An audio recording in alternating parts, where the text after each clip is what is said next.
Benjamin Netanyahu. Man, order. বিশ্ববাসীর উদ্বেগ এবং নিন্দা সত্ত্বেও গাজায় গণহত্যা থামছে না। জাতিসংঘের ৬৯তম সাধারণ অধিবেশনের পরিষদে বিভিন্ন রাষ্ট্র ও সরকার প্রধান ভাষণ দিয়েছেন, যেখানে তারা উচ্চকণ্ঠে তাদের দাবি ও বর্তমান পরিস্থিতি নিয়ে বক্তব্য পেশ করেন। বিশেষ করে গাজা ইসরায়েল সহ ইউক্রেন রাশিয়া যুদ্ধ নিয়ে উচ্চ কণ্ঠে ছিলেন তারা।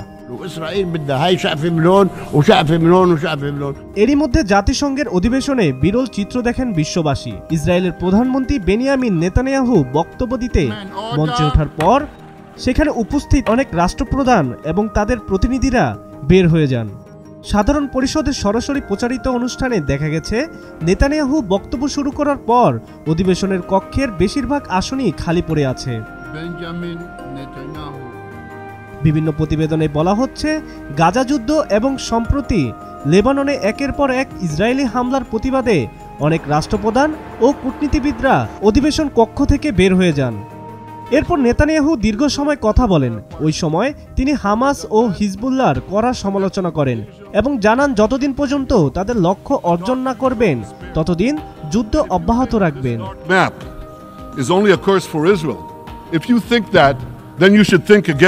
এদিকে অধিবেশনে প্রথমবার সরকার প্রধান হিসাবে দেয়া অন্যান্য ইস্যুর পাশাপাশি ইসরায়েল প্রসঙ্গেও কথা বলেন শান্তিতে নোবেলজয়ী অর্থনীতিবিদ ও অন্তর্বর্তী সরকারের প্রধান উপদেষ্টা ডক্টর মোহাম্মদ ইউনুস।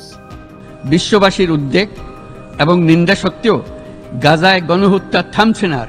তিনি বলেন, প্যালেস্তানিদের বিদ্যমান বাস্তবতা কেবল আরব কিংবা মুসলমানদের জন্যই উদ্বেগজনক নয়, বরং তা সমগ্র মানবজাতির জন্যই উদ্বেগের।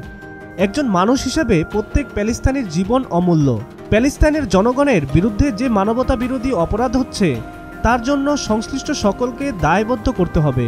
এছাড়া প্যালেস্তাইনের জনগণের উপর চলমান নৃশংসতা, বিশেষ করে নারী এবং শিশুদের সাথে প্রতিনিয়ত যে নিষ্ঠুরতা বিশ্ব দেখছে তা থেকে নিস্তারের জন্য বাংলাদেশ অনতি বিলম্বে যুদ্ধবিরতির আহ্বান জানাচ্ছে।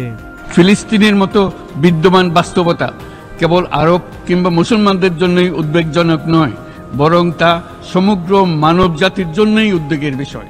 এছাড়া বাংলাদেশের ছাত্র জনতার অভ্যুত্থানের প্রেক্ষাপট সহ বৈষম্য বিরোধী আন্দোলন প্রসঙ্গে, জলবায়ু পরিবর্তনের মোকাবেলায় ক্ষতিগ্রস্ত দেশগুলোর সঙ্গে নিয়ে কাজ করা সহ পাচার হওয়া সম্পদ ফিরিয়ে আনতে প্রত্যাবাসন নিশ্চিতে আন্তর্জাতিক সম্প্রদায়ের পর্যাপ্ত সহায়তা সহ ইউক্রেন যুদ্ধ অবসানের আহ্বান জানান। ফিলিস্তিনের জনগণের উপর চলমান নৃশংসতা, বিশেষত নারী এবং শিশুদের সাথে প্রতিনিয়ত যে নিষ্ঠুরতা বিশ্ব দেখাচ্ছে তা থেকে নিস্তারের জন্য বাংলাদেশ অনতিবিলম্বে সম্পূর্ণ যুদ্ধবিরতির আহ্বান জানাচ্ছে।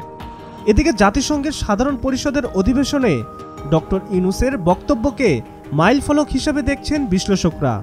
তারা বলছেন, বাংলাদেশের রাষ্ট্র সংস্কারে তরুণদের অবদান তুলে ধরার পাশাপাশি বৈশ্বিক নানা সংকট সমাধানের তাগিদ দেওয়া এই বক্তব্য সবার কাছে গ্রহণযোগ্য হবে, যা ভবিষ্যতে বাংলাদেশের নানান সম্ভাবনার পথ দেখাবে। সাব্বির হাসান, মাছরাঙ্গা টেলিভিশন। Order, please.